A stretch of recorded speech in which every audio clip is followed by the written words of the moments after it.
अपनी ज़िंदगी को हम जितना मुश्किल बना रखा है ना, उतना मुश्किल है नहीं एक्चुअली में ना। हमने बहुत ज़्यादा दिमाग में भ्रम पाल लिया है कि अगर हमें एक ये पॉइंट मिल जाए तो हमारी ज़िंदगी सेट है। ऐसा कुछ भी नहीं है। लाइफ सबकी ख़राब है भाई, सबकी ख़राब है। तुम अकेले नहीं हो जिसकी लाइफ ख़राब है। बहुत ऐसे लोग हैं जिनकी लाइफ में तुम्हें लगता है कि सब कुछ है भाई, सब कुछ, और वो अंदर से खोखले बैठे हैं। और ये मैं ऐसी हवा में बात नहीं कर रहा। फॉर एग्जांपल मैं 27 साल का हूँ, ठीक है, but I am not earning good, ठीक है, दैट्स अ फैक्ट। तो मेरे को फाइनेंशियली प्रॉब्लम है कि यार मैं फाइनेंशियली बहुत वीक हूँ, और पता नहीं एक फलाने का लड़का लाख रुपए कमा रहा है, मेरा दोस्त लाख रुपए कमा रहा है, 90,000 कमा रहा है, 80,000 कमा रहे हैं। तो मेरे को लगता है कि यार इनकी तो लाइफ सेट है ना।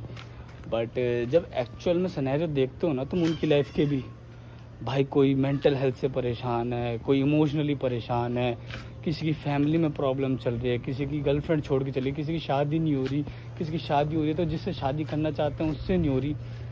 तो सच बताओ ना, लाइफ इज़ अनप्रिडिक्टेबल। तुम उसे जितना कंट्रोल करने की कोशिश करोगे ना, तुम्हारे लिए उतना ही मुश्किल हो जाएगा इस लाइफ को संभालने में।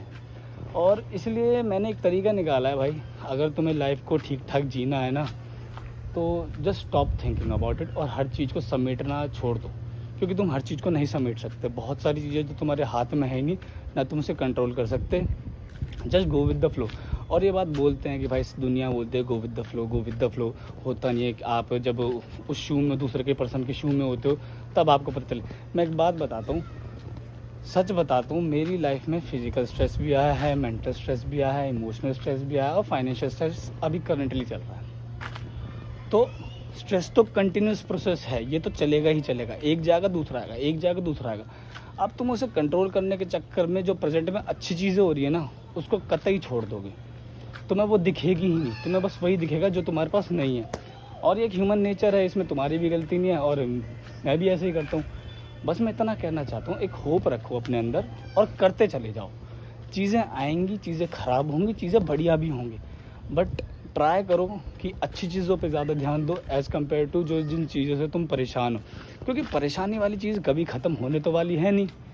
तुम चलो, मैं कह रहा हूँ, तुम अगर तुम फाइनेंशियल लॉस से गुजर रहे हो, तुम्हारा फाइनेंशियल लॉस ख़त्म हो गया, कल को तुम्हारे पेरेंट्स हैं, वो भी जाएंगे ना, तो तुम्हारे में दिमाग में फाइनेंशियल लॉस तो नहीं है अब। फिर क्या होगा? मेंटल, इमोशनल, कि भाई मेरे घर वाले नहीं है, मेरे को फैमिली चाहिए। और आपको फैमिली नहीं मिल सकती एक बार उनके जाने के बाद।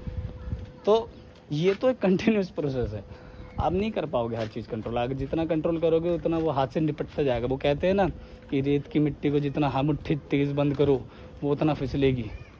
छोड़ दो भाई, रिलैक्स रहो, अपना बेटर देते रहो, चीज़ें अपने आप सेटल हो जाएंगी।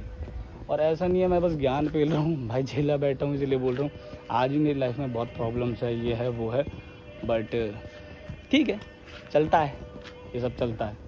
धीरे धीरे सब सेटल हो जाएगा एंड लाइफ झेल लेते हैं यार, सब लाइफ झेल लेते हैं, सब कर लेते हैं बैलेंस आउट। तुम भी कर लोगे। तुमने कई बार ऐसे देखा होगा, तुम्हें लगा होगा तुम शायद ये नहीं कर पाओगे, बट वो इन दी एंड हो जाता है। तो just wait and just do your best. धीरे धीरे सब ठीक हो ही जाएगा, फॉर श्योर।